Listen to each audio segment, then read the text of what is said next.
12월입니다. 12월. 정말 한 달 남았습니다. 여기까지 도우신 하나님에 감사드리고 남은 한 달도 잘 마무리해서 한 달 지나면 또 한 살 드시잖아요. 그렇죠? 별로 반갑지는 않으시죠? 우리에게 주어진 이 나그네 시간이 점점점 단축하여져 오는 것 같습니다. 그걸 생각하면 또 감사가 됩니다. 빨간 글씨가 적어서 소망이 없다고 하시는데 빨간 글씨가 적어서 좋은 것 같아요. 빨간 글씨가 되면 일이 더 많아져가지고 빨간 글씨는 그냥 일상이 행복하다 할 때가 또 있는 것 같습니다. 빨간 글씨가 많으면 감사하고 없어도 괜찮고 이것이 우리가 또 감사할 수 있는 하나의 이야기가 아닐까 싶기도 하네요. 오늘은 이제 사도행전 10장을 통해서 편견과 차별이 없으신 하나님 이 본문을 가지고 교제하도록 하겠습니다. 지난 시간에 우리는 사도 베드로의 그 발걸음 또 그의 손길 그의 기도를 통해서 그에게서 예수님의 향기가 난다라고 이렇게 살펴보았습니다. 우리가 어디로 가느냐가 중요한 게 아니라 누구를 만나러 가느냐, 무엇을 하러 가느냐. 바울은 전도하기 위해 갔고 교제하기 위해 갔고 지난 올 한 해 마무리하면서 우리가 걸어왔던 그 걸음은 전도를 위한 걸음이었고 또 교제를 위한 걸음이었고 남은 생애 역시 우리의 발걸음에서 예수 그리스도의 향기가 나는 그 걸음은 전도를 위한 또 성도들의 교제를 위한 그 걸음이 주님의 향기를 드러낼 수 있음을 보았습니다. 두 번째 사건이었던 욥바의 다비다가 살아나는 이런 모습들을 통해서 예수님께서 죽은 자를 살리셨을 때와 어찌 그렇게 흡사하게 베드로가 사역을 하는지 겟세마네에서 기도하셨던 주님을 본받아서 그도 하기 위해서 무릎을 꿇었고 달리다굼 하면서 소녀를 일으켜 주셨던 주님처럼 다비다 쿰 하면서 다비다를 살리는 그의 손길을 통해서 예수님의 향기가 났습니다. 동일하게 우리도 이제 기도할 때에 성도들을 위해서 함께 기도하는 그 모습이 또 힘들어하는 지체들을 일으켜 세워주고 손을 잡아주는 그 손길이 예수님의 향기가 나는 모습이라는 것을 보았습니다. 세 번째로 이제 베드로를 통해서 이방 선교를 준비하실 하나님이신데 그렇게 돌아다녔던 그가 갑자기 욥바에 있는 무드장이 시몬의 집에 머무르게 됩니다. 무드장이는 죽은 가족을 취급하는 사람이었기 때문에 유대인들에게는 좋지 않은 직업으로 인정이 되었고 그래서 그들은 따로 이렇게 구역 지어져서 삶을 살게 되는데 정말 죽은 자도 살렸던 베드로가 어디 머물 곳이 없었겠습니까? 그를 얼마나 많은 사람들이 집으로 초대하고 싶었을까요? 그럼에도 불구하고 그 베드로는 하나님의 인도하심에 따라서 무드장의 집에서 거하게 됩니다.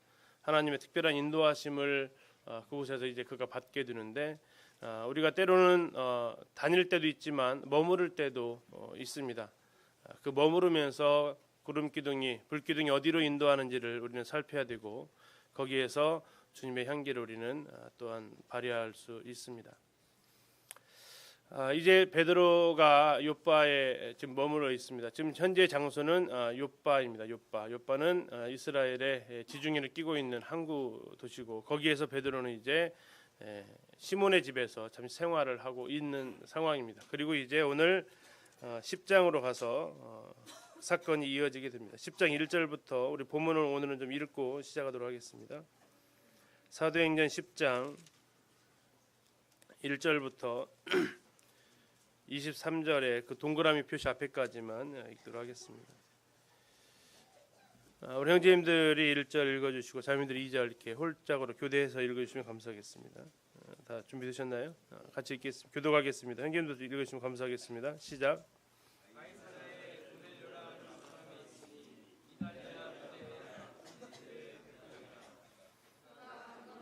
온 지방과 더불어 하나님을 경외하며 백성을 많이 구제하고 하나님께 항상 기도하더니 하루는 제9시쯤 되어 환상 중에 밝히 보매 하나님의 사자가 들어와 이르되 고넬료야 하니 고넬료가 주목하여 보고 두려워 이르되 주여 무슨 일이니까 천사가 이르되 내 기도와 구제가 하나님 앞에 상달되어 기억하신 바가 되었으니 네가 지금 사람들을 요바에 보내어 베드로라 하는 시몬을 청하라.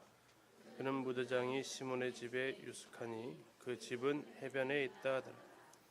마침 말하던 천사가 떠나매 고넬료가 집안 하인들과 부하 가운데 경건한 사람 하나를 불러 이 일을 다 이루고 요바로 보내니 이튿날 그들이 길을 가다가 그 성에 가까이 갔을 그때에 베드로가 기도하려고 지붕에 올라가니 그 시각은 제6시다. 그가 시장하여 먹고자 하매 사람들이 준비할 때에 황홀한 중에 하늘이 열린 그릇이 내려오는 것을 보니 큰 보자기 같고 내 귀를 메어 땅에 들여왔다. 그 안에는 땅에 있는 각종 네발 가진 짐승과 기는 것과 공중에 나는 것들이 있더라. 또 소리가 있으되 베드로야 일어나 잡아먹으라 하거늘 베드로가 이르되 주여 그럴 수 없나이다. 속되고 깨끗하지 아니한 것을 내가 결코 먹지 아니하였나이다 하는데 또 두 번째 소리가 있으되 하나님께서 깨끗하게 하신 것을 네가 속되다 하지 말라 하더라. 이런 일이 3번 있은 후 그 그릇이 곧 하늘로 올려져 가니라. 베드로가 본 바 환상이 무슨 뜻인지 속으로 의아하더니 마침 고넬료가 보낸 사람들이 시몬의 집을 찾아 문 밖에 서서 불러 묻되 베드로라 하는 시몬이 여기 유숙하느냐 하거늘 베드로가 그 환상에 대하여 생각할 때에 성령께서 그에게 말씀하시되 두 사람이 너를 찾으니 일어나 내려가 의심하지 말고 함께 가라. 내가 그들을 보내었느니라 하시니 베드로가 내려가 그 사람들을 보고 이르되 내가 곧 너희가 찾는 사람이니 너희가 무슨 일로 왔냐. 그들이 대답하되 백부장 고넬료는 의인이요 하나님을 경외하는 사람 유대 온 족속이 칭찬하더니 그가 거룩한 천사의 지시를 받아 당신을 그 집으로 청하여 말을 들여 하느니라 하는데 베드로가 불러들여 유숙하게. 예, 감사합니다. 방금 본문에 보셨던 대로 두 장소에서 일어난 사건입니다. 한 곳은 먼저 가이사라라는 장소이고 고넬료가 있었던 장소입니다. 그곳에서 고넬료가 기도할 때에 환상을 보게 되고 천사가 고넬료에게 너 지금 바로 요바로 사람을 보내서 베드로를 청해라. 그러면 너에게 일러줄 말이 그에게 있다 이렇게 얘기를 해줍니다. 그리고 그 다음 날 요바에 머물고 있던 베드로에게 또다시 주님께서 나타나십니다. 그리고 보자기에 여러 동물들을 담아서 내려주는 환상을 그가 보고 이제 음성이 있기를 잡아먹으라 합니다. 그때 베드로는 저 절대 그럴 수 없습니다라고 이렇게 항변하고 그때 마침 고넬료가 보냈던 사람들이 그 집에 도착해서 베드로를 찾습니다. 그래서 베드로가 지붕에서 내려가서 맞아서 누구인지 확인하고 그 이야기를 듣고 자기 집에 머무르게 하는 이 본문이 오늘 그 내용이 되겠습니다.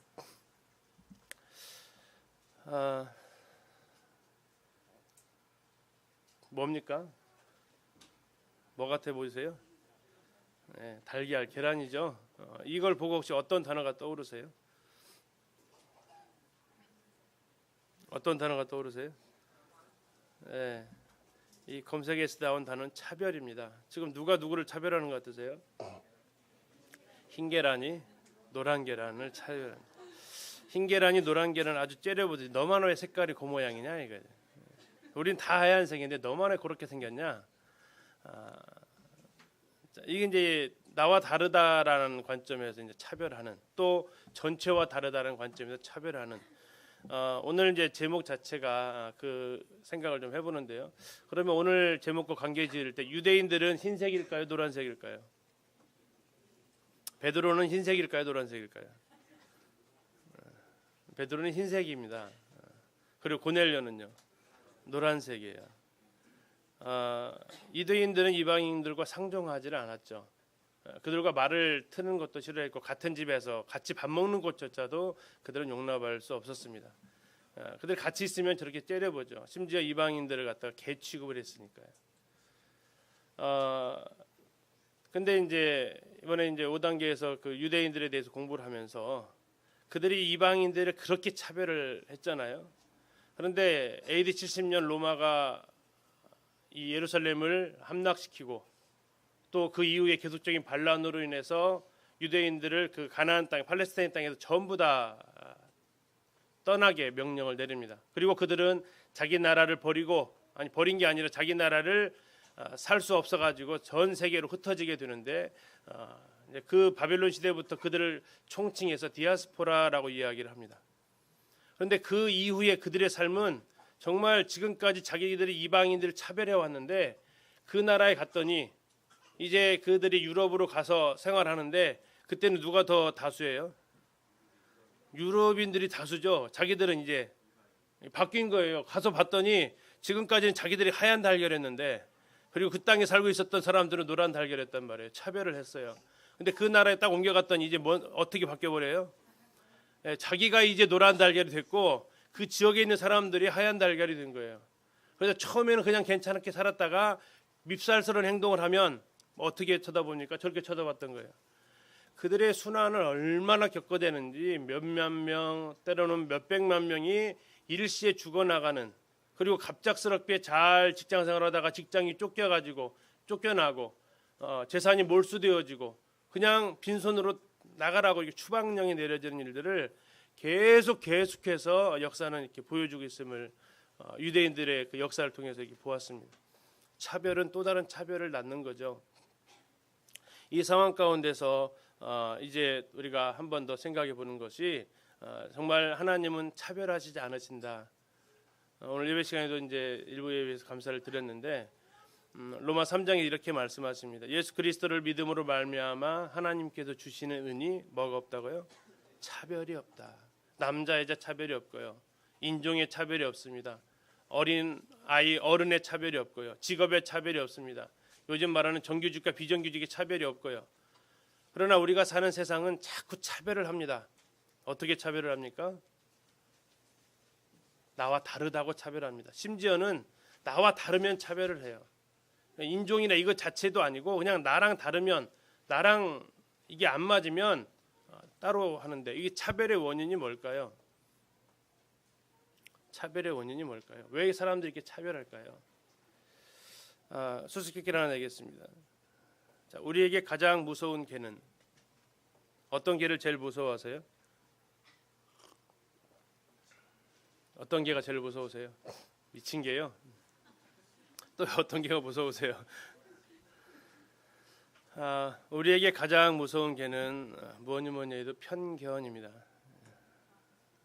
이해 가셨어요? 개 견자로 이렇게 본다고 할 때 개로 끝날 줄 아셨죠? 근데 개로 안 끝나고 이제 개 견자를 써서 편견이다. 우리에게 가장 무서운 개는 편견이다.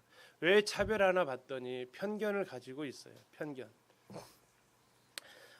우리 학생들 중에서 혹시 이런 편견을 다 경험했나 모르겠습니다. 공부 잘하는 아이와 공부 못하는 아이가 동시에 수업 시간에 졸았습니다. 자, 여기에 따른 선생님의 반응은 동일할까요, 다를까요? 경험하셨나 보네요. 어떻게 다르죠? 공부 잘하는 아이한테 졸고 있었어요. 선생님 가서 뭐라고 하시죠? 밤새도록 공부했니? 이러죠. 근데 공부 못하는 애가 졸고 있으면요, 넌 여기가 여관인 줄 아냐? 하면서 밤새 게임했구나 너 하면서 이제 차별을 합니다. 둘이 정반대의 행동을 했을 수도 있잖아요. 그런데 뭐가 이렇게 차별을 하게 됩니까? 두 아이에게 편견을 하는 거죠. 이 아이는 공부 잘하는 아이니까 밤에 공부했을 거다. 이 아이는 공부 못하는 아이니까 밤새 게임했을 거다. 그런 편견을 가지고 딱 바라보니까 똑같은 행동에 대해서 차별적인 행동을 하게 되더라 이거죠. 어쩌면 유대인들이 이방인을 바라보는 시각이었거나, 아니면 유대인들이 이제 더 나아가서 역사 속에서 정말 무수한 나라들로부터 그들이 편견과 차별의 고통을 받게 되거든요. 어느 책에서 이런 구절이 있었습니다. 제가 빨간색 읽어드릴게요. 밑에 파란색 한번 읽어주세요. 편견은 오만은 이게 제인 오스틴의 오만과 편견이라는 글에서 나온 문맥입니다. 우리가 누군가를 편견을 가지고 바라보면 그 사람을 사랑할 수가 없습니다. 이럴 거야라고 단정 짓는 거죠. 다시 말하면 낙인 찍는 겁니다. 또는 문학 작품으로 말하면 주홍 글씨를 새기는 거예요. 이 편견입니다. 딱 그 시각으로 바라보면 더 이상 그 사람한테 나아갈 수가 없는 거예요. 이건 마치 후에 보게 될 부정한 동물, 이것은 더 이상 생각하거나 재론의 여지가 없어요. 저건 무조건 부정하고 우리가 용납할 수 없다라고 미리 낙인을 찍습니다. 또 하나 우리가 조심해야 될 것은 편견을 가진 사람이 가지고 있는 특성이 뭐냐면 오만입니다. 나는 그렇지 않다라는 거예요. 나는 훨씬 낫다라는 겁니다. 오만은, 그래서 오만한 사람은 다른 사람이 그 사람을 사랑하기가 참 어렵습니다. 항상 자기가 옳다고 얘기하는 사람, 오만한 사람. 오만과 편견은 오만한 남자와 편견을 가진 여자의 사랑 이야기라고 이렇게 나오는데 둘이 참 얼마나 사랑이 힘들었을까 생각도 해봅니다. 어쨌든 우리는 다른 사람을 바라볼 때 또는 어떤 사건을 바라볼 때 정말 편견이 없는가, 그리고 그 편견은 어쩌면 그 오만에서 나올 수도 있지 않나, 그리고 그 편견은 더 나아가서 차별을 만들어낸다는 겁니다. 이 본문의 연구를 마치고 또다시 제목을 뭐라고 지을까 굉장히 고민을 했습니다. 그래서 편견에서 벗어나기 했다가 그 다음 날 편견에서 벗어날 수 있을까? 자꾸 나에게 맞추다 보니까 이게 답이 안 나오더라고요. 그래서 마지막 어제 저녁에 최종 지은 제목이 하나님께 다시 집중하자. 하나님 그분은 어떠하신 분인가 했습니다. 하나님 그분은 편견과 차별이 없으신 하나님이십니다. 오늘 그 그분이 편견과 차별 없으신 반면 또 하나는 편견을 가지고 있고 차별하는 베드로를 하나님께서 성실하게 그의 가치관을 바꿔놓으신다는 것을 살펴볼 수 있었습니다. 하나님의 얼마나 편견과 차별 없으신지를 오늘 본문을 통해서 좀 보도록 하겠습니다. 그리고 방금 보셨던 대로 10장 1절에 가이사랴에 고넬료라는 사람이 있다고 얘기하고 있습니다. 이 가이사랴는 로마 총독이 주둔지입니다. 원래 예루살렘의 주둔회의 거기는 종교 도시였고 로마군이 지배할 때는 그 종교 도시는 대제사장들에게 그 다스릴 수 있도록 권한을 주고 자기들은 로마와 연락이 주고받기 훨씬 더 편한 가이사랴에 그들은 주둔하고 있었습니다. 거기에 살던 사람이 고넬료라는 사람입니다. 그는 누구냐면 이달리아 부대라고 하는 군대의 백부장이었습니다. 자, 이달리아 부대라고 한다는 얘기는 원래 이 해외에 주둔하고 있었던 많은 로마 군대의 출신들은 용병들입니다. 그 지역에서 군대로 지원을 받는 거예요. 그래서 월급을 주면서 또는 이제 착출해 가지고 이렇게 하는 사람들인데 이달리아 부대라고 한다는 얘기는 이탈리아 출신의 로마 정예 병력을 그가 거느리고 있었다라는 얘기입니다. 그러니까 특수 부대죠. 순수한 로마인들로 구성되어진 그런 부대이기 때문에 이달리아 부대라고 이렇게 칭하는 것이 좀 더 있는 것 같습니다. 그리고 그는 군대의 백부장이었습니다. 오늘날 말하면 약 대위 정도의 계급을 가지고 있는 위치였다라고 이렇게 볼 수 있습니다. 그런데 더 중요한 것은 그를 소개하기를 2절에 그가 경건했다라고 얘기하고 있습니다. 경건했다. 이 성경에는 우리말로 경건이라는 단어가 여러 곳에서 쓰이지만 이 헬라어로 말하고 있는 이 유세베스라는 이 단어는 성경에 딱 3번 나옵니다. 그 중에서 이 10장에서 2번 나오고 베드로후서 2장 9절에서 1번 더 나오는데 다른 게 야고보서나 이런 나오는 단어하고는 성격이 좀 다르다는 얘기예요. 그럼 무슨 성격이냐? 이것은 존경심을 표하고 있다라는 얘기. 그 하나님을 향한 존경심을 그가 가지고 있었다라는 의미를 가지고 있습니다. 존귀하신 분에 대한 하나님 그분에 대한 내가 의식적으로 그분은 창조주라는 그런 의식적인 것들 하나님에 대한 태도가 그의 모습을 표현한 것이 바로 경건입니다. 그러면 그가 경건한지를 어떻게 알 수 있느냐? 그것이 3가지를 통해서 그의 경건은 입증이 되어졌습니다. 첫 번째는 온 집안과 더불어 하나님을 경외했다라고 얘기합니다. 온 집안과 더불어 하나님을 경외했다. 개인의 경외도 굉장히 쉽지 않은데 온 집안이 경건했다는 얘기입니다. 온 집안 사람들이 하나님을 경외하게 만들었고, 이것은 우리가 다음에 보게 될 텐데, 베드로를 초대했을 때에 그의 온 가족을 다 모이도록 하고, 그래서 베드로의 설교를 온 가족이 들을 수 있게끔 합니다. 그의 영적인 영향력을 볼 수 있는데요.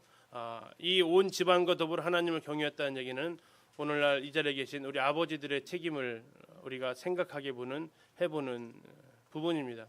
오늘 아버지들의 책임이 뭡니까? 바로 온 집안이 하나님을 경외하는 가정이 될 수 있도록 그 영적인 리더십을 구축하시는 것이 고넬료를 통해서 우리가 볼 수 있는 하나의 중요한 책임인 것 같습니다.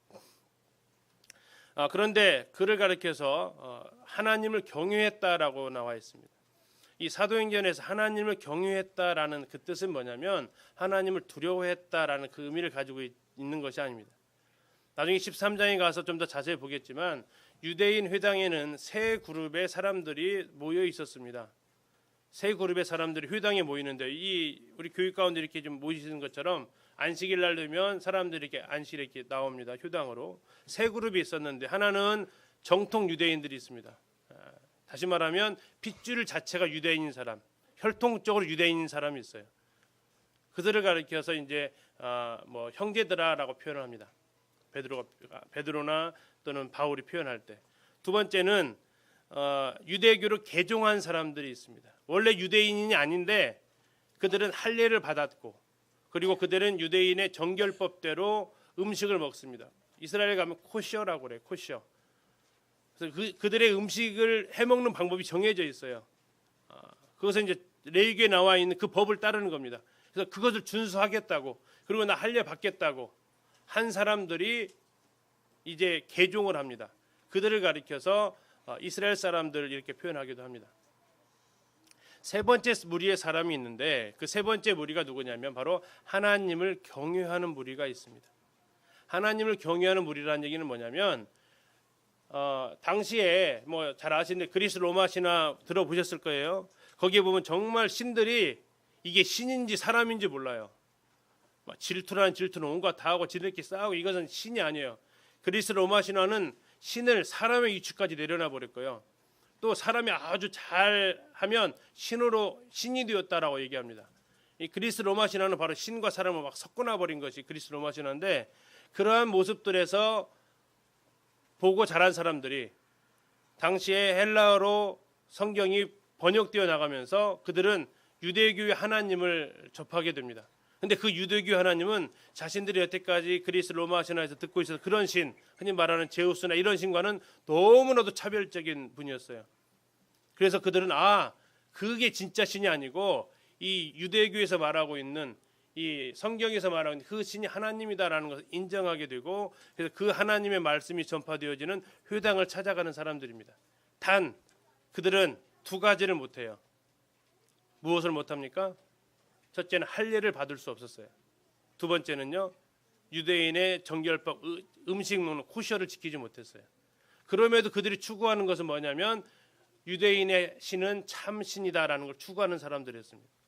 그때 사용되어진 단어가 하나님을 경외했다라는 단어입니다. 자, 이 고넬료는 그렇다면 유대교를 지금 개종을 한 거예요, 못 한 거예요? 아직 유대인이 유대 종교에 들어갈 수 없었습니다. 왜냐하면 그때 자신의 사회적인 신분도 있고, 로마의 문화는 목욕 문화예요. 목욕 문화는 있는 모습 그냥 나체로 그 목욕탕에 가서 목욕을 할 때 할례를 받았는지 안 받았는지가 확 드러나는 거죠. 그래서 그는 아직까지 유대교에 대해서 존경을 표하고 관심이 있었지만 아직 개종하지는 못하고, 그러나 하나님이 정말 신이라는 것을 그가 인정하는 상태에 있었던 사람, 그들을 가리켜서 하나님을 경외한다라고 표현합니다.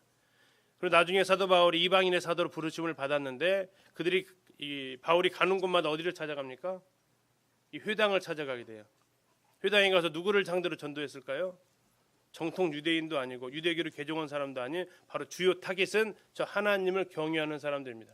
율법의 할례 이것으로 인해서 개종하지 못하고, 율법의 정결법 이것 때문에 개종하지 못하는 그들을 향해 찾아가서 바울은 그것으로 되지 않고 믿음으로 구원받을 수 있다 하면서 복음을 전하게 되고, 너무나도 이들에게는 반가운 소식이었죠. 야, 할례 안 받아도 된대. 그래 하나님 섬길 수 있대.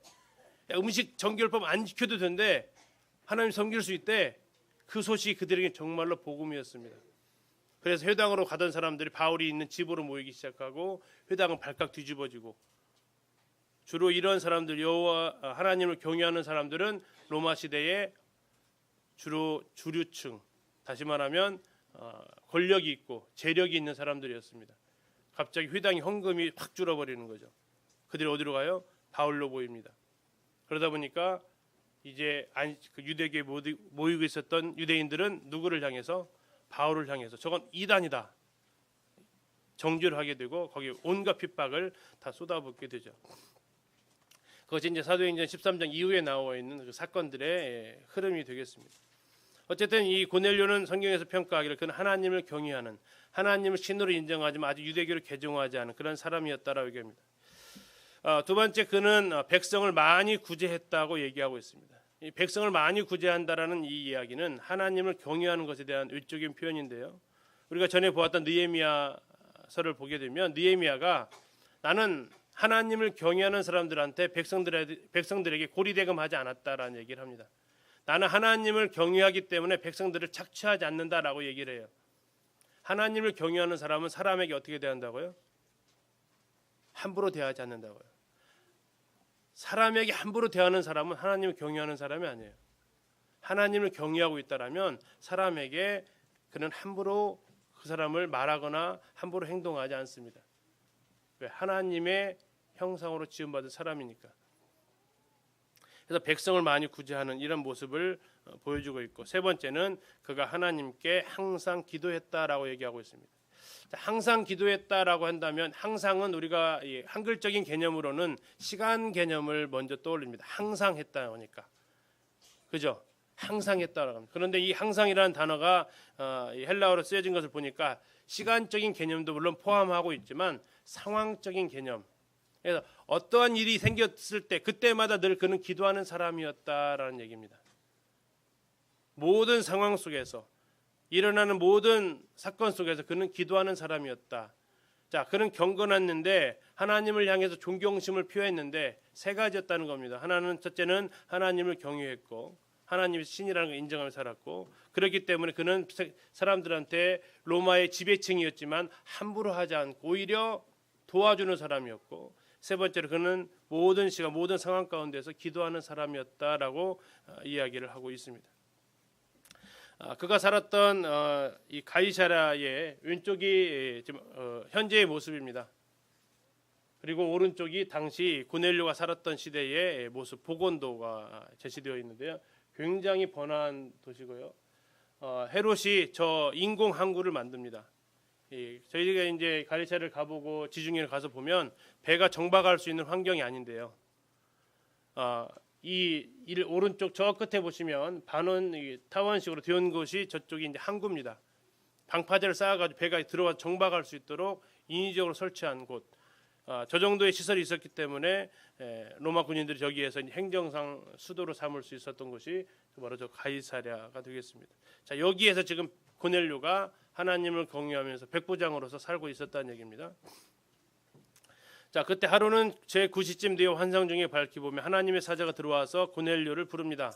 자, 제9시 언제 보셨던 시간인데요.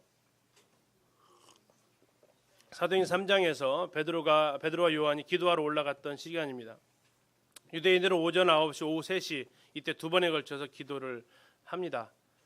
그때 역시 고넬료도 유대교를 인정하는 사람이었기 때문에 그 시간에 맞춰서 회당은 가지 않았지만 그는 아마 자기 집에서 이렇게 기도하는 사람이었습니다.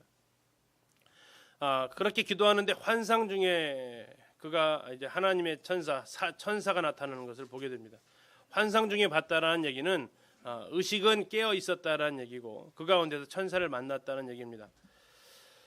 그때 천사가 한 이야기가 4절에 나와 있습니다. 고넬료가 주목하여 보고 들어 주여 무슨 일이니까 하니까 천사가 말합니다. 네 기도와 구제가 하나님 앞에 상달되어 기억하신 바가 되었다라고 합니다.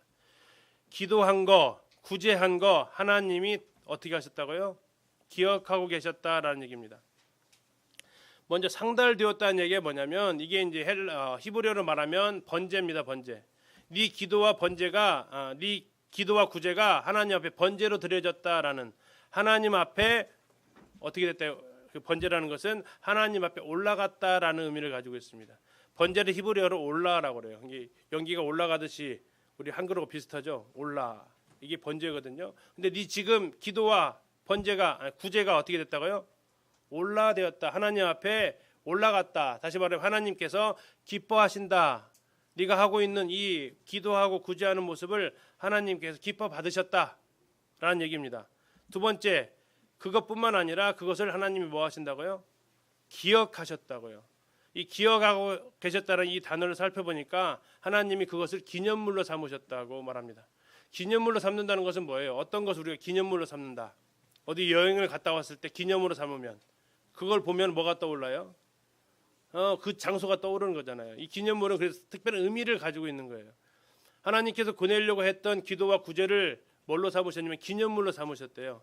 그것은 뭡니까? 하나님 그것을 특별히 기억하고 계신다는 얘기예요. 자, 하나님이 두 가지를 기억을 하시는데 무엇과 무엇을 기억하신다고요? 기도와 구제. 뭘 기억하신다고요? 기도와 구제. 하나님이 그 많은 삶에 있어서 기억하시는 거. 올 한 해 하나님께서 우리 성도님들이 하셨던 그 많은 섬김들, 사역들 있으셨을 거예요. 근데 하나님께서 기억하시는 것이 따로 있어요. 여기를 보니까 뭘 기억하신다고요? 내가 하나님 앞에 기도한 거. 또 하나는요, 내가 사람들을 구제한 거. 한번 1년을 마무리하는 이 시점에서 한번 생각해 보시죠. 제가 사역하면서 가장 부족한 부분이 이 부분들인 것 같아요. 열심히 일은 하는데 기도를 별로 안 하는. 그런데 하나님은 기념물로 삼으실 때, 올 한 해 우리의 삶을 기념물로 딱 떼어놓으실 때 무엇을 떼어놓으신다고요? 네가 기도했냐? 네가 나에게 기도한 거. 그리고 다른 사람한테 네가 구제한 거. 다른 사람들의 어려움을 돌아본 거. 이 두 가지가 하나님께서는 기억하신다고요. 고넬료의 그 삶 속에서 다른 모든 것들, 다양한 것들이 있었겠지만 하나님이 기억하시고 하나님이 기뻐 받으시는 것은 이 두 가지라는 얘기예요. 이 말씀을 이제 보면서 제 삶을 다시 한번 돌아보게 되는데 정말 기도하는 삶, 구제하는 삶, 이 부분은 굉장히 중요합니다. 이것은 아까 고넬료 예를 볼 때 하나님을 경외하는 삶의 두 가지 삶의 형태입니다.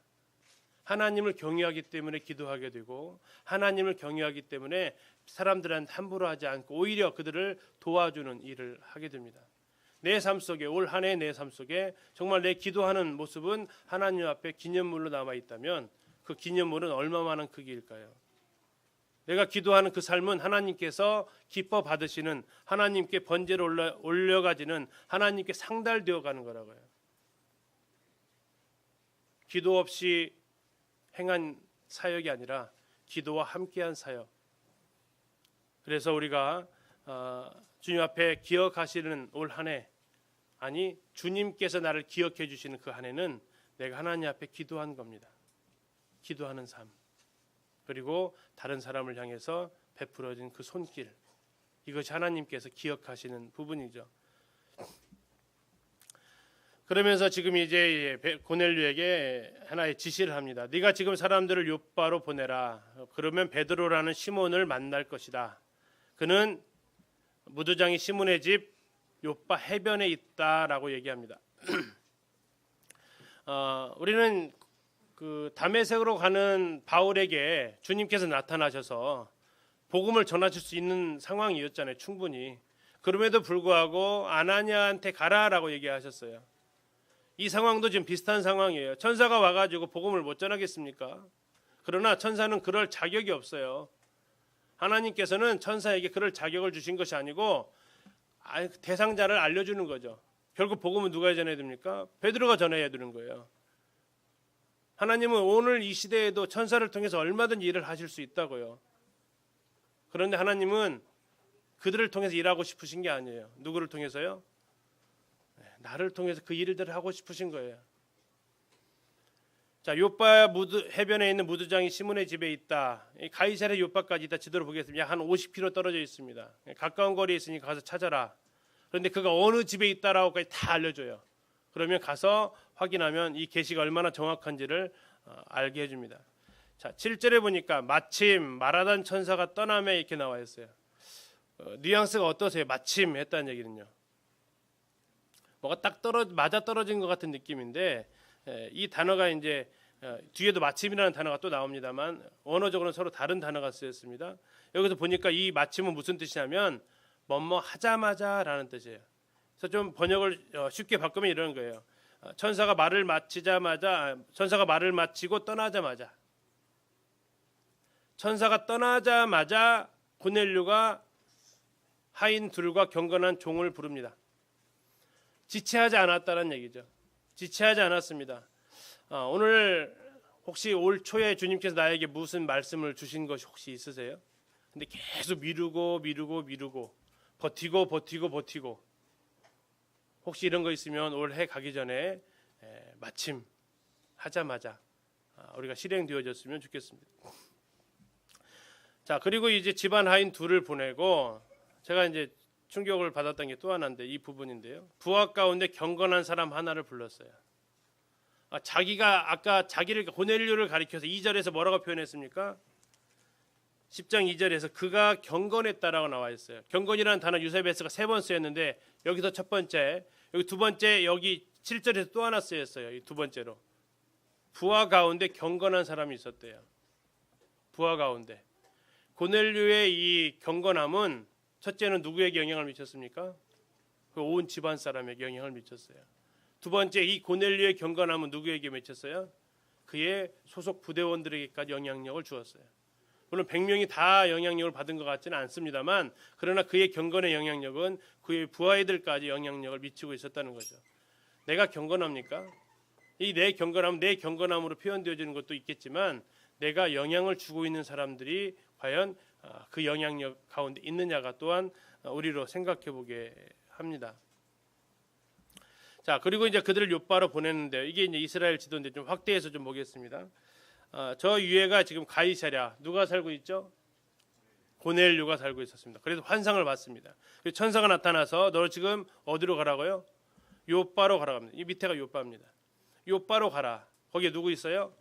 베드로 있을 것이다. 그를 데리고 와서 너 말씀을 들어라 라고 이야기를 하는 겁니다. 이 저 거리가 약 50km 정도 해안선을 따라서 쭉 이어져 있습니다. 결국 이제 그 하인 둘과 그 병졸은 요바를 향해서 갑니다. 50km 정도 갑니다. 자, 이튿날 그 다음 날이 됐어요. 자, 아까 오후 3시에 기도 중에서 환상을 봤죠. 그러고 나서 천사가 떠나자마자 명령을 내서 가라고 그랬어요. 천사들이 그날 갔을까요? 다음 날 갔을까요?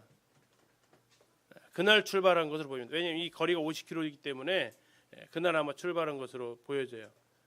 명령이 급했기 때문에 순종도 급하게 이루어진 것 같습니다. 그리고 이튿날 그 다음 날 그들이 가다가 이제 요파 성에 가까이 도착하게 됩니다. 근데 성경은 이렇게 얘기합니다. 그때에라고 해요. 그때에 성에 가까이 갔을 그때에 이따 한번 더 살펴보고요. 베드로는 뭐하러 갔습니까? 기도하려고 지붕에 올라갔는데 그 시각은 몇 시요? 제6시. 제6시는 낮 12시입니다. 자, 기억나십니까? 유대인들은 기도를 몇 번 했다고요? 몇 시요? 3시와 제9시. 오전 9시하고 오후 3시. 지금 베드로는 몇 시에 기도하러 갔어요? 낮 12시인데 기도하러 갔어요. 이때는 공식적 기도 시간이 아니에요. 그런데 이때 기도했던 성경 인물이 둘이 있어요. 다윗이 그렇게 기도했고요. 다니엘이 하루 3번 기도했다라고 우리는 알고 있습니다. 그런 믿음의 선배들의 본을 쫓아서 베드로도 역시 이 시간에 기도를 하러 올라갑니다. 기도를 하러 올라갔는데 어디로 올라갔습니까? 지붕에 올라갔어요. 지붕은 오늘처럼 슬라브 지붕처럼 되어 있습니다. 거기 이제 흙으로 슬라브를 만드는 거죠. 이렇게 그 평평 지붕으로 올라가서 그는 기도를 하러 올라갑니다. 기도는 아무 때나 아무 장소에서는 할 수 있습니다만 정말 우리가 정해놓고 기도하는 시간, 정해놓고 기도하는 장소가 필요함을 사도행전은 여러 차례에서 모델로 제시해주고 있습니다. 자, 고넬료는 기도하다가 천사의 환상을 보게 되고, 베드로는 기도하다가 주님의 그 말씀을 듣게 됩니다. 하나님은 그 기도하는 시간을 굉장히 중요하게 생각하고 계십니다. 하나님과 소통하고 교제하는 그 시간, 우리가 사역한다고 놓치고 우리가 성도들과 교제한다고 놓치는 그 시간, 이건 하나님께 기억하신 바 되는 시간입니다. 올 한 해 마무리하면서 우리가 다시 주님의 그 기도하는 그 시간에, 또 교회가 수요일 날 간증 말씀 집이 끝나고 기도하는 그 시간에 우리가 함께 더 기도에 힘을 모을 수 있기를 또 우리가 생각하게 됩니다. 10절에 보니까 그가 시장했대요. 자, 시장하신가요 지금요? 우리는 하루에 몇 끼 먹죠? 보통 일요일 날 바쁘셔서 아침 안 드시고 오시니까 지금 더 시장하시죠? 베드로가 딱 그 상태예요. 자, 그들은, 유대인들은 당시에 몇 시에 밥을 먹냐면 오전 10시하고 오후 6시, 딱 하루 2끼 먹었던 시대예요. 하루 3끼 다 챙겨 먹는 거 얼마 되지 않았대요. 이때 당시면 하루 2끼 먹었다고 얘기해요. 그러면 오전 10시에 먹었는데 12시에 배고플까요? 물론 일부 몇 명은 배가 고파요. 그렇죠? 그러나 정상적인 그 유를 가지고 있는 사람은 2시간밖에 안 됐기 때문에 배가 고플 시간은 아니에요. 그러면 무엇인가에 의해서 아침을 건너뛴 상황이에요. 하나님이 그 지금 맞춰가는 장면 같아요. 그래가지고 베드로가 시장한데 사람들이 또 음식을 준비하고 있어요. 이건 베드로 혼자만의 문제는 아닌 것 같아요. 온 집안 식구가 뭐 철야 기도를 했는지 뭐 했는지 하여튼 늦잠을 잤는지 아침을 건너뛴 상황 가운데서 베드로는 12시에 기도하러 올라갔고 갑자기 배가 고파져옵니다. 그때 황홀한 중에라고 나오는데, 이 황홀한 중에 우리 옛날 개역 한글에서는 비몽사몽이라고 나와 있었어요.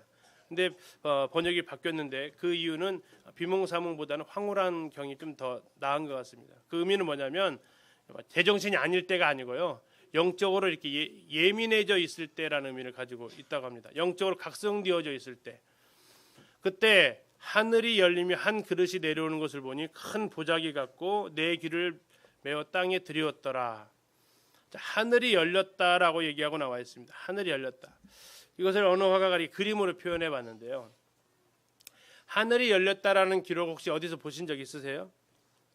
예수님 침례 받으실 때 하늘이 열렸다라고 나오죠.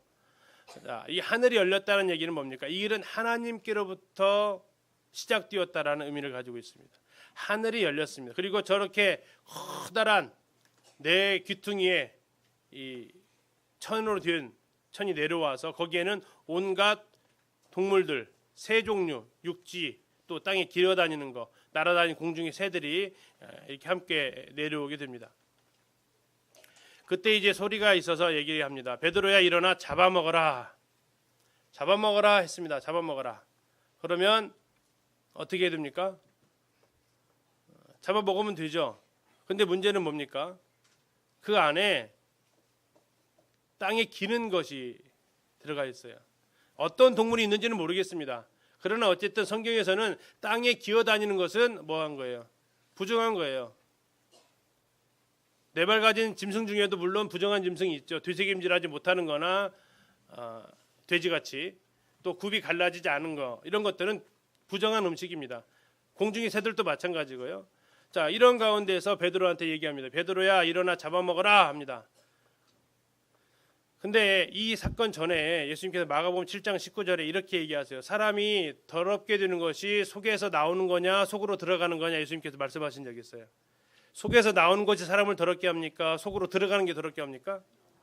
속에 나오는 게 더럽다 하죠. 그러면서 예수님께서 마가복음 7장 19절에 뭐라고 하셨냐면 모든 음식물은 깨끗하다 하셨어요. 뭐라고요? 모든 음식물은 깨끗하다. 이 예수님께서 하셨던 말씀이에요. 이미 베드로는 이 이야기를 들었어요, 안 들었어요? 들었어요. 모든 음식물은 깨끗하다. 이미 예수님께서 그렇게 정하셨어요. 그런데 지금 이 그 첫 번째 들었던 음성에 대한 시험이 이제 베드로한테 잡아먹으라 합니다. 왜? 다 깨끗하니까. 음식이 사람을 더럽게 하지 못하는 거니까 먹으라고 했어요. 근데 베드로의 답변은 뭡니까? 주여, 그럴 수 없나이다. 속되고 깨끗하지 아니한 것을 내가 결코 먹지 아니하였나이다. 베드로가 뭐라고 했다고요? 주여, 그럴 수 없나이다. 이게 이제 스크로기가 이야기하기를 이것은 최대의 모순이다라고 얘기합니다. 왜 모순일까요? 누구든지 주여라고 말했으면 그 뒷단어는 뭐 해야 돼요? 그렇게 하겠습니다라고 해야 되고, 누구든지 그럴 수 없나이다라고 말했다면 그 앞에 있는 단어는 주님을 붙여서는 안 된다라는 겁니다. 주님이라고 했으면 무조건 예 알았습니다고, 못하겠는데 그걸 주님이라고 표현하는 것은 서로 맞지 않다라는 거죠. 근데 우리도 이거 자주 하죠. 주님 못하겠는데요. 주님 그건 좀 어려운데요. 많이 하죠. 근데 이것은 정말 우리가 실수하는 건데요. 베드로는 인생에서 3번에 걸쳐서 그런 실수를 하고 이 3번, 이번에 지금 종지부를 찍습니다. 첫 번째, 그는 언제 얘기합니까? 인자가 죽을 것이다 하니까 주여 절대로 그런 일이 당신에게 일어나지 못합니다. 변화산에서 이렇게 얘기합니다. 그 가이사랴 빌립보에서 합니다. 두 번째는 언제 합니까? 세족식 장면에서 합니다. 주여 결코 내 발을 씻지 못합니다. 두 단어예요. 첫 번째 마태복음에서는 절대로, 요한복음 14는 결코 못한대요. 절대로 결코 못한대요. 근데 주님이래요. 모순이죠. 이 베드로는 이 삶을 보면 3이라는 숫자와 많이 얽혀져 있어요. 잘 아시죠? 몇 번 부인하죠? 3번 부인해요. 또 예수님 나타나셔도 몇 번 물어보죠? 3번 물어봐요. 또 예수님께서 그 베드로가 몇 번 사랑을 고백합니까? 3번 고백해요. 근데 여기서 지금 몇 번째 또 불순종하고 있어요? 3번을 꼭 채워야 되는. 그런데 또 3번이 또 나오죠. 자, 그러면서 하나님께서 말씀하십니다. 하나님께서 깨끗하게 하신 것을 네가 속되다 하지 말아라. 자, 16절에 보니까 이런 일이 몇 번 있었다고요? 3번. 꼭 3을 채우셔야 돼. 우리도 한 번에는 잘 안 듣죠. 한 번에는 잘 안 들어요. 2번, 3번. 이래서 3, 4번이 나왔나 봐요. 3, 4번. 이 베드로가 하나님께서 말씀하신 그 음성 가운데 이 그럴 수 없나이다 하니까 15절에 얘기합니다. 하나님께서 깨끗하게 하신 것을 네가 속되다 하지 말아라. 이미 예수님께서 살아계실 때 음식은 다 깨끗하다고 하셨고, 또 이 순간에 하나님께서 먹으라고 했으면 누가 책임지겠다는 얘기입니까? 하나님이 책임지겠다고 하는데도 불구하고 그는 거부하죠. 그때 하나님께서 이제 베드로를 향해서 말씀하신 겁니다. 하나님께서 깨끗하게 하셨는데 왜 네가 그것을 깨끗하지 못하다고 하느냐. 그러면서 하나님께서 얘기하십니다. 베드로가 이제 고백을 하게 되는데요. 우리 지금 사도행전 펴 오셨으니까 10장 28절을 잠깐 한번 읽겠습니다. 10장 28절 베드로가 한 말입니다. 이르되 유대인으로서 이방인과 교제하며 가까이 하는 것이 뭐라고요? 위법이 돼요. 누구의 법의 위법일까요? 유대인의 법의 위법입니다. 너희도 알거니와 같이 읽겠습니다. 시작. 하나님께서 내게 지시하사 아무도 속되다 하거나 깨끗하지 않다 하지 말라 하시기로. 지금 이 말이 어디서 나온 말이에요? 지금 여기 15절에서 나온 말이에요. 하나님께서 나에게 분명히 얘기하셨다. 아무도 속되다 하거나 깨끗하지 않다 하지 말아라. 다 내가 깨끗하게 했다. 그래서 내가 이제 그 사실을 비로소 알게 됐다. 하나님께서 지금 나에게 하시는 일에 대해서 우리는 다 해석할 수 없고 다 알 수 없습니다. 저건 아닌데 하는데 하나님께서 뭐라고 하시냐면 잡아먹으라 하실 때가 있어요. 하나님 주님 그건 아닌 거 아닌가요? 우리가 말할 때가 있어요. 그러나 하나님은 하십니다. 내가 하라겠다. 그런데 그 상황에 대해서는 정말 이해할 수 없어서 합니다. 그런데 우리만 이해할 수 없는 게 아니고요. 베드로가 17절에 이렇게 나와 있어요. 베드로가 본 바 환상이 무슨 뜻인지 속으로 어떻게 했다고요? 의아해했다고요. 뭔 상황이야 이게 지금. 근데 이것을 갖다가 다른 말로 하면 어리둥절했다라는 얘기입니다. 어리둥절하다. 이건 마치 출구를 찾지 못하는 사람의 막 미루에 갇혀 있는 상태에서 어디로 가야 될지를 모르겠는, 정말 이거 왜 이렇게 다 이런 일이 일어나는지 모르겠다라는, 무슨 뜻이야 이 의미가 도대체 뭐야 하고 있는 상태. 마치 우리에게 내가 생각하지 않았던 일들에 대해서 하나님께서 그것을 나에게 명하시고 요구하시고 찾아가라 하시고 만나라 하시고 해라 하시고, 그런 상황 가운데 우리 의아해할 수 있다는 얘기예요. 근데 놀라운 것은 마침, 아까 앞에도 나왔죠. 그 마침. 근데 이 마침은 아까랑 단어가 원문은 달라요. 이 무슨 뜻이냐면 보라 이거예요. 보라. 의아해하고 있었는데 막 머리 정리 이게 무슨 뜻이 하고 있었는데 갑자기 하나님 말씀이 외치는 거예요. 봐라. 뭘요? 고넬료가 보낸 사람들이 시몬의 집을 찾아 문 밖에 서서 부르고 있다라는 겁니다. 뭡니까 이것은? 제가 이거 보면서 뭔 생각이냐면 오케스트라 주의를 하나님이 하시는 것 같았어요. 이쪽에서 오케스트라 주의자 뭐예요? 딱 지시하면 이쪽 악기 막 연주하죠. 그때 여기 조용하고 있다가 다음에 여기 딱 거기 딱 주의하면 여기 같이 소리 나죠. 하나님이 하시는 것 같아서 여기 딱 그 말 끝나고 마침 끝나자마자 다시 여기 연주 종들 부릅니다. 다시 베드로 이렇게 해가지고 서로 이렇게 막 화음을 맞추시는 연주하시는 모습을 여기서 볼 수 있었어요. 이 때를 맞춰서 일어나는 하나님의 놀라우신 이 모습, 하나님의 치밀한 시간 맞춤.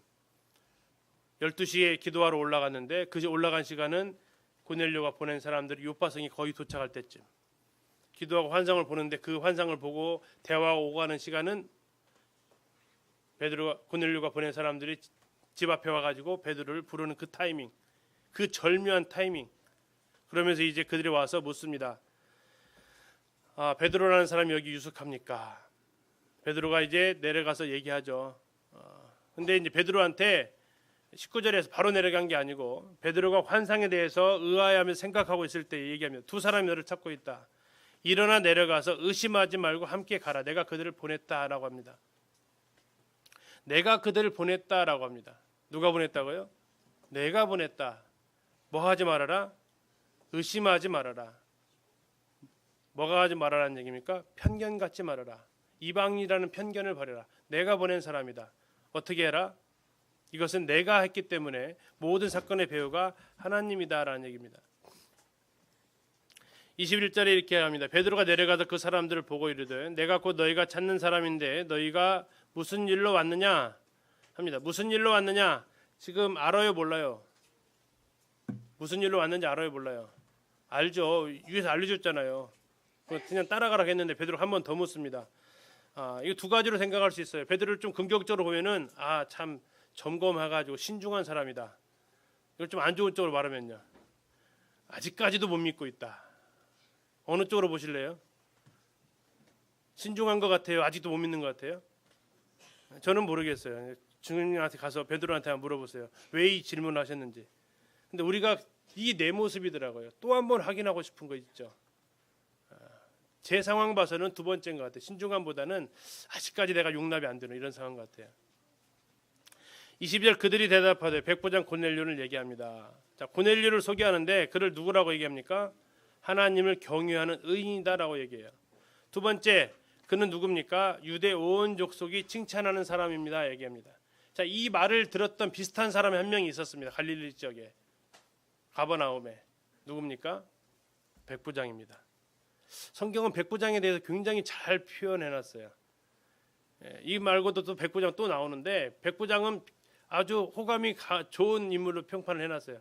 근데 가버나움에 있었던 그 백부장은 어떤 백부장이에요? 자기 하인을 고쳐달라고 했을 때 예수님이 가자 했더니 아니 안 오셔도 됩니다. 말씀만 하시면 낫습니다. 했던 그 백부장이었어요. 근데 그 백부장한테 누가 찾아왔냐면 유대인들이 찾아와서 예수님한테 간청해서 이 사람 고쳐줘도 괜찮습니다.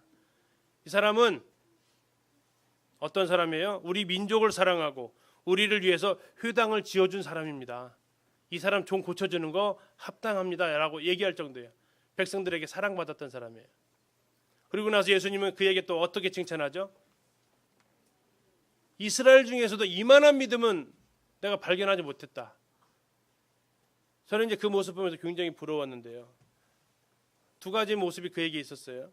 하나는 어떤 겁니까? 사람들 사이에서는 그는 무슨 사람으로 통했습니까?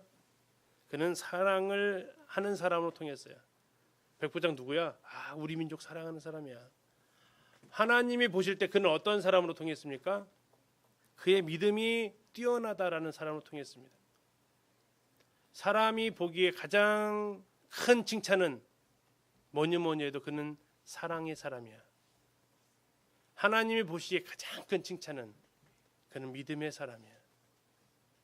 그건 창세기부터 계속해서 이어지는 평판입니다. 근데 그걸 누가 가지고 있어요? 백부장이 가지고 있어요. 백부장. 근데 여기서도 동일하다고요. 좀 부럽긴 합니다. 그리고 나서 이제 베드로의 행동 23절에 나옵니다. 베드로가 불러들여 유숙하게 하니라. 이 유숙하게 했다는 얘기는 굉장한 큰 변화입니다. 우리는 아무 생각 없이 읽을지 모르지만 이 자기가 사는 유대인들이 사는 집에 지금 누구를 불러들인 겁니까? 이방인 불러들인 거예요. 그리고 뭐 하고 했다고? 같이 뭐 했다고요? 한 지붕 안에서 잤다고요. 이건 정말 놀라운 일이 벌어진 거예요. 뭐 하기 시작한 겁니까? 베드로에게서 편견이 벗어지기 시작한 거예요. 이방인을 향해서 차별이 벗어지기 시작한 거예요.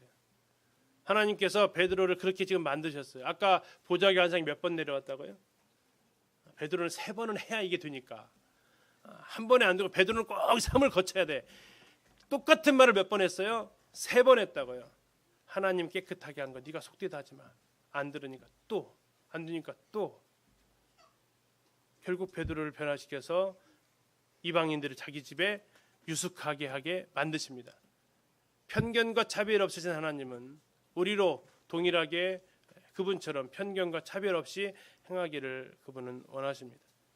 그것이 내가 상황에서 보실 때에 주여 결코 그럴 수 없습니다 하는 상황일지라도 하나님께서 내가 했다라면 주여 그렇게 하겠습니다 하는 고백이, 이게 바로 우리가 편견과 차별에서 벗어날 수 있는 길이 아닌가 싶습니다. 그것은 바로 우리가 하나님 앞에 기도할 때에, 하나님 앞에 기도할 때에. 올 한 해 마무리 무엇이 제일 아쉬우십니까? 올 한 해 내가 마지막 한 가지를 하고 올해 한 해를 마무리한다면 무엇을 하시겠습니까?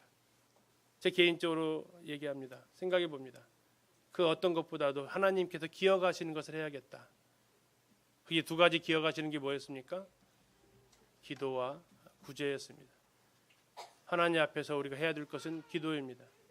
그러면 하나님이 우리를 어떠한 사람이라고 칭찬하신다고요? 이만한 믿음을 보지 못했다. 또 하나는 뭡니까? 사람들을 향해서 뭐 하는 거예요? 구제하는 것을 합니다. 그러면 어떠한 평판을 얻게 됩니까? 우리 사람을 사랑하는 사람이었다라는 것을 얻게 됩니다. 성경에 기록되어지고 하나님께서 기억하시는 모습이 이 모습이라면 올 한 해 우리가 마무리하기 전에 우리가 하나님을 향해서는 기도의 사람으로, 사람을 향해서는 사랑의 사람으로 우리가 살아가면서 올 한 해 마무리 되어졌으면 좋겠습니다. 감사합니다.